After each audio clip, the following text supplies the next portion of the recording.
Hello, students. Today we will begin your paper 6.2, and the first critic of this paper is T.S. Eliot, and we have three essays from T.S. Eliot in your syllabus.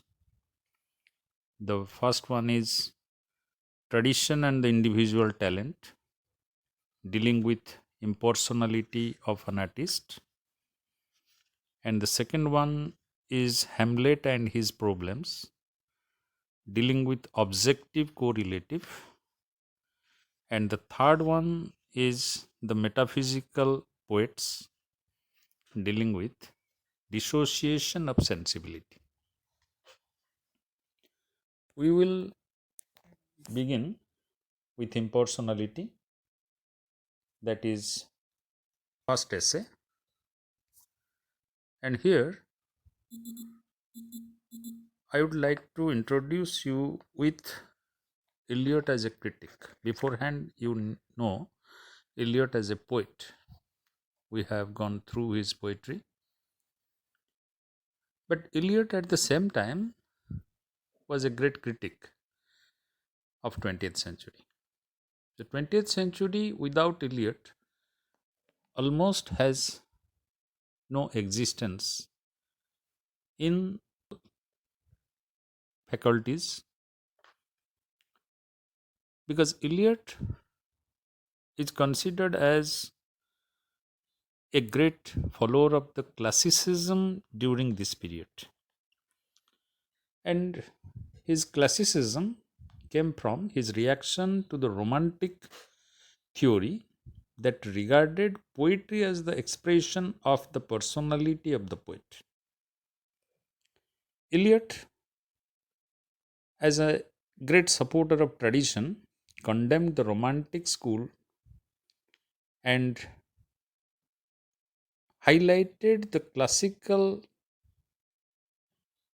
view about it, that an elegance and a dignity absent from the popular and pretentious verse of the romantic poets. So, he is of the opinion that the writer must have faith in some system of writing, and that a work of art must conform to the past tradition. And his essay is divided into three parts. The first part gives Eliot's conception of tradition. The second part is concerned with the impersonal theory, which we are going to deal with. And the third part is in the nature of a conclusion. So, let us look at the text, and I am referring to your Bibhas Chaudhary's text. So, I will be referring to the page number from that text only. So, here he is telling at the very beginning that what is to be insisted upon is that the poet must develop or procure the consciousness of the past, and that he should continue to develop this consciousness throughout his career.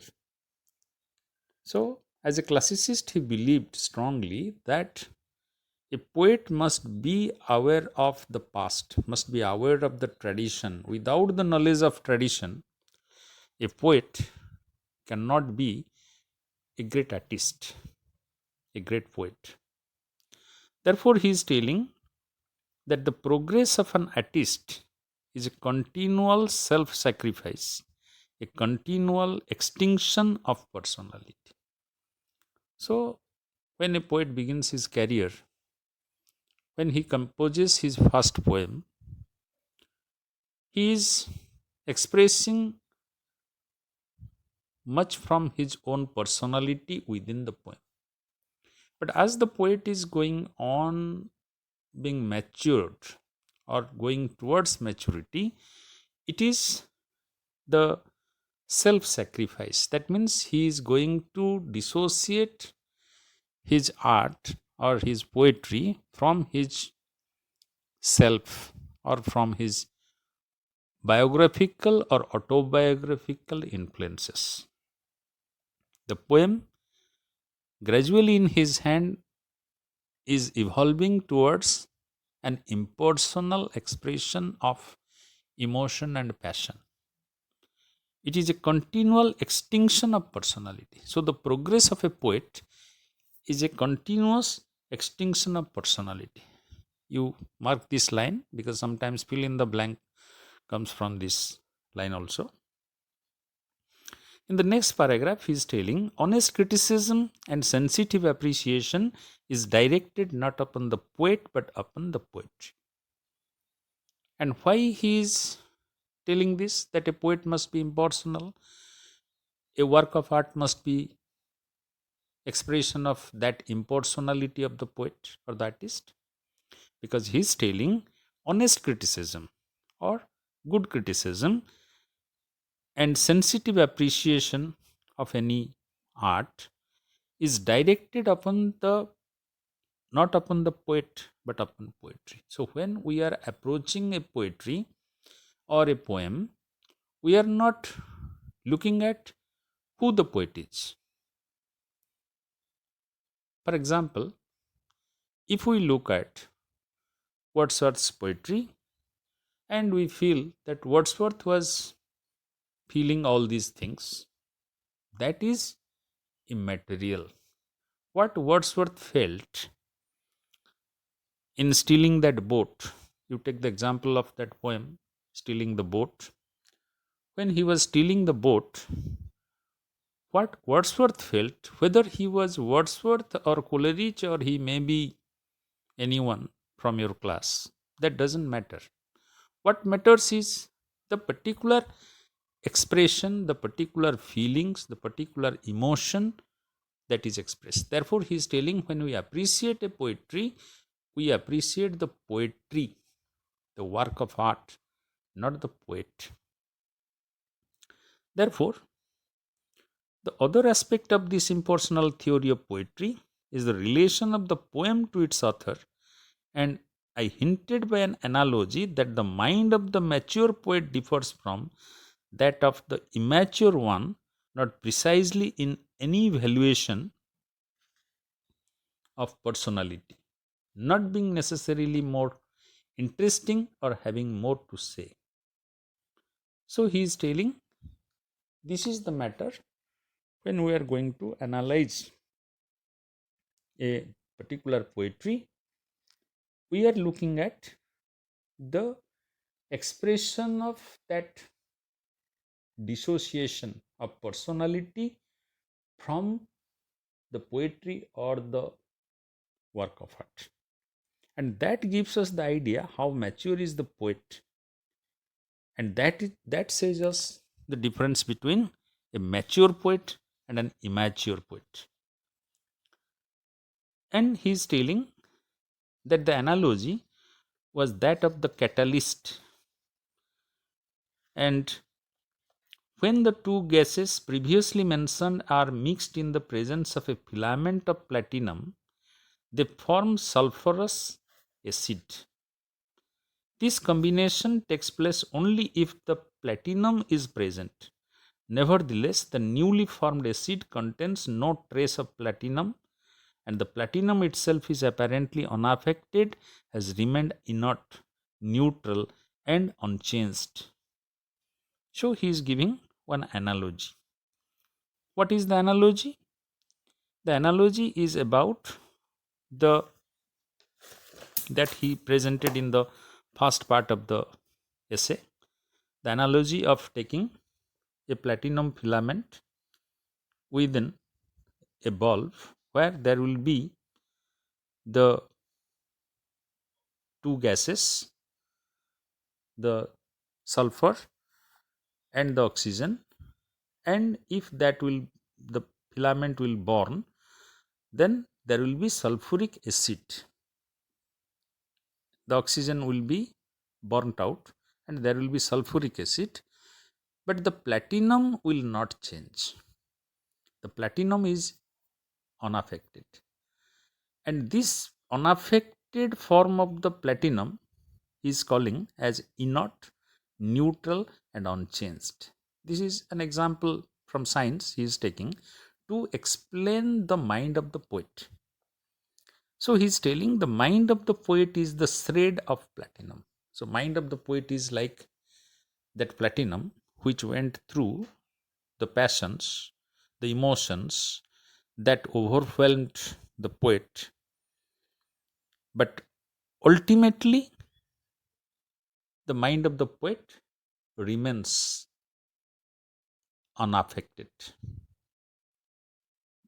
Means there will be that passion, the experience of passion, the emotion, but the poet is not going to stop there. The poet is not going to, his mind is not going to be completely affected by the passion or emotion. Like the two gases. The two gases will be made into a complex like sulfuric acid. So emotion and passion or the feeling and imagination of the poet, they will be mixed to form the art, but the mind of the poet will remain intact. Therefore, he is telling that the experience, you will notice the elements which enter the presence of the transforming catalyst are of two kinds, emotion and feelings. So, like the platinum, the mind of the poet is the catalyst. It is the agent, catalyst means it is the agent which helps the other things or the other agents to change in their blending, in their coming in contact with each other. But it will not change. It will only help in the processing. So the poet's mind is like a catalyst. And what it changes? It changes emotions and feelings. The effect of a work of art upon the person who enjoys it is an experience different in kind from any experience not of art. So the reader or the critic who experience this process within the work of art or in poetry can find that the experience of art is not different from the experience that was enjoyed by the poet. What the poet enjoyed, suppose the poet is enjoying when he took the boat, he was excited. Then he came across that huge background of that mountain cliff which was hanging over him like a very threatening power, and he came back. So that was the fear. So when we read the poem, we also feel that when, like a boy or like a young child, when we are truant, we also certain times felt such type of fear or threat in spite of our adventurous spirit. So we felt it with the art, but we did not feel it with that of Wordsworth. Who was Wordsworth? We don't know personally. So we can't feel with Wordsworth, we can feel with the poet. And he's telling that great poetry may be made without the direct use of any emotion whatever, composed out of feelings solely. So sometimes great poetry can be made or can be created without the direct use of any emotion or composed out of feeling only. So great poetry, good poetry do not give us any particular emotion. It gives us only a feeling. And through the feeling, we can recognize the emotion. So in this way, he is telling that the poet is absent in great poetry. We cannot feel the poet there. Page 9, the first paragraph, last sentence. The poet's mind is in fact a receptacle for seizing and storing up numberless feelings, phrases, images which remain there until all the particles which can unite to form a new compound are present together. And you remember Coleridge and his secondary imagination. So, what he said? That in secondary imagination, all those experiences stored by the first imagination or the primary imagination will be blended.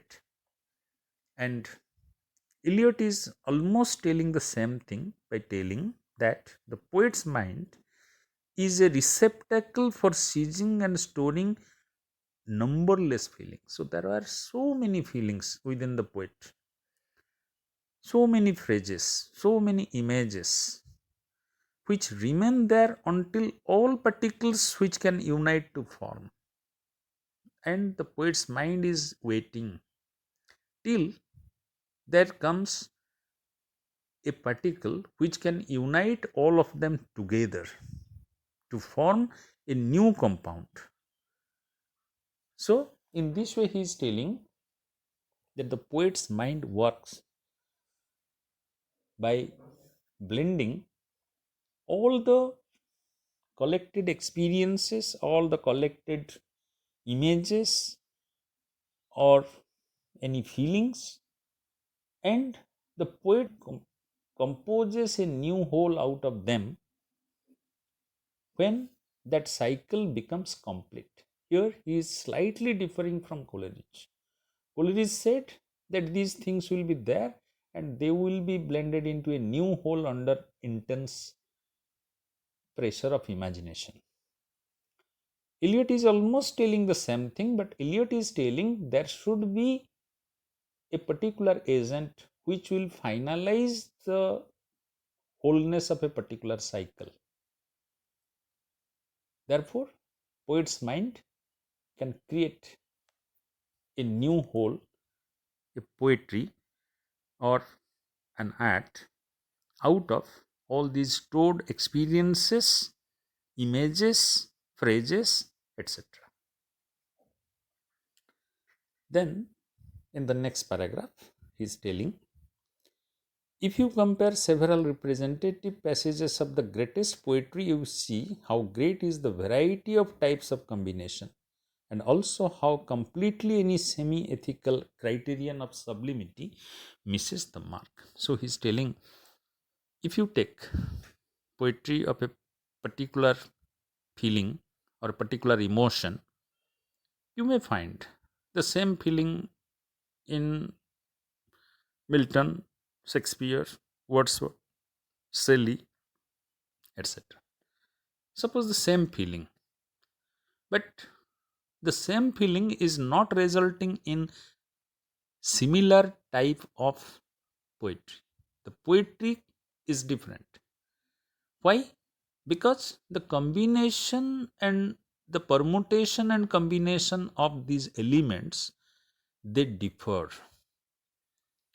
and they differ because of the selection of the poet. The poet selects them in a particular manner and composes them in a new whole. Therefore, the choice of the order, the choice of the choice of the elements for a particular poem is done by the poet. But once the poet makes a choice, the poet is no more the master of that combination. For it is not the greatness, the intensity of the emotions, the components, but the intensity of the artistic process, the pressure, so to speak, under which the fusion takes place that counts. So he is telling, it is not the greatness of a particular poet. You may consider, oh sir, Shakespeare is talking about this particular emotion, so his poetry must be the best one. And the same emotion is taken by Wordsworth. Wordsworth will not be a comparable poet like Shakespeare. He is telling, no, it is not the greatness, it is the intensity of the emotions and of the components but the intensity of the artistic process, the pressure, so to speak, under which the fusion takes place. So, the intensity of poetic imagination makes the fusion among the selected feelings, emotions, phrases, images, and there lies the greatness of the poetry, not the greatness of poet. There is no guarantee that Wordsworth can create the best poem out of the same emotions along with another person who is not that famous.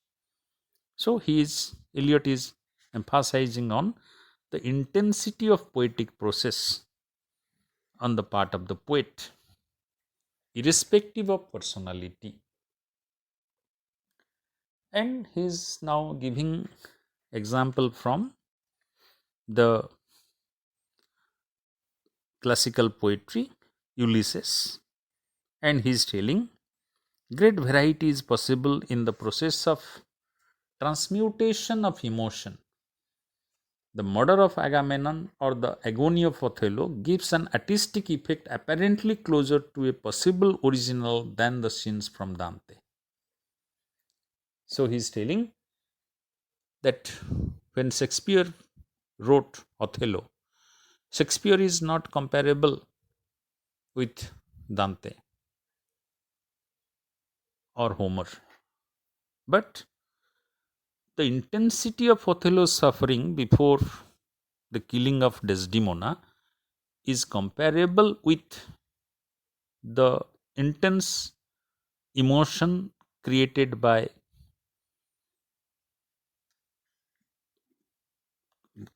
Dante or Homer.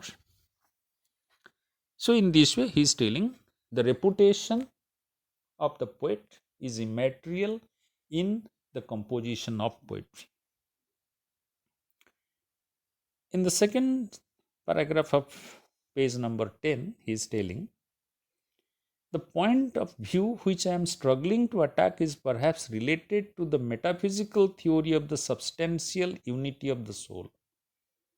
For my meaning is that the poet has not a personality to express, but a particular medium, which is only a medium and not a personality, in which impressions and experiences combine in peculiar and unexpected ways.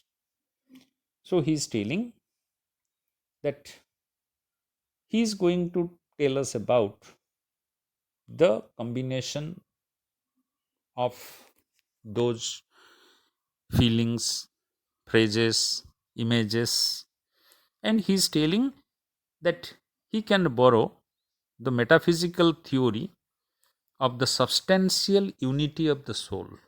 Metaphysical poetry, what the metaphysical poet said, that the unity of the soul or the unity of the poetry is because of diverse or binary feelings. The binary feelings, the opposite feelings, can also be taken into an intense pressure to create the soul of poetry. That means he is telling the poet has not a personality to express. The poet's aim in poetry is not the personality. The poet doesn't want to express his personality within the poetry, but a peculiar medium which is only a medium and not a personality. So, poetry is a medium only. Poetry is not the personality of the poet, you remember. And where impressions and experiences combine, the impressions of the poet as a person, experiences as an individual, they combine in peculiar and unexpected way, which even the poet could not imagine. That means Eliot is again giving the classical concept of art, where art is organic, where art is independent, art is autonomous. art creates itself from the initiation of the poet or the artist, but without complete control of the artist. The artist is no more in control of the creation of art. Once he begins the process of art, the artist is no more in control. The art becomes autonomous, becomes free. In the next page, page 11, he is telling, the business of the poet is not to find new emotions, but to use the ordinary ones and in working them up into poetry to express feelings which are not in actual emotions at all. Therefore, when the poet is not the master of the process, not the master of the poetry, but the poetry itself evolves out of the emotions and experiences of the poet. So he is telling, what is the business of the poet then? You may put the question, sir, if the poet is not the master, why the poet? What the poet should do with it? Eliot is answering, the business of the poet is not to find new emotions. The poet doesn't have to find new emotion. Suppose the emotion of love. And being a person of 21st century, you may feel that, sir, I know all these love poetry right from the beginning till the last of 20th century. So I will just compose a love poem with a different emotion. My emotion is no more that same love. This word love with the four alphabets, I want to change it. I want to call it something different. I want to give it some new name. You can give a new name, but you can't change the emotion. The emotion is same. So the poet's business is not to find new emotion, but to use the ordinary one, what is already existing, what is already there. The poet has to use that in working them up into poetry to express feelings which are not in actual emotions at all. And the poet has to create or express a feeling which is not there in emotion. For example, when we say, I love you, this is an ordinary emotion taken from anybody. Anybody on the road can tell, I love you. And we may consider, oh, that fellow, he is uneducated, he is a boy who is working in a factory, and what he knows about love. I am a student of English literature, I know it profoundly. I am a student of philosophy, I know it profoundly. But that is not the concern of the poet. The poet doesn't bother about that. The poet takes that ordinary emotion and converts it, transforms it into feelings which are not in that emotion. When an ordinary boy tells ordinarily, I love you to someone, the poet takes that emotion, but the poet fills it with certain other feelings, new images, new phrases. And before us, the same emotion becomes an extraordinary emotion. We feel, oh, such a profound love on the part of the poet. Therefore, the job of the poet is to feel the ordinary emotion or transform the ordinary emotion into some extraordinary emotion by expressing feelings. It is a concentration and a new thing resulting from the concentration of a very great number of experiences. And how it will be possible? It will be possible through concentration. And resulting from the concentration of a very great number of experiences. The poet must go through a great number of experiences, or he must be in knowledge of great experiences to bring out the feelings within the poet, within the poetry.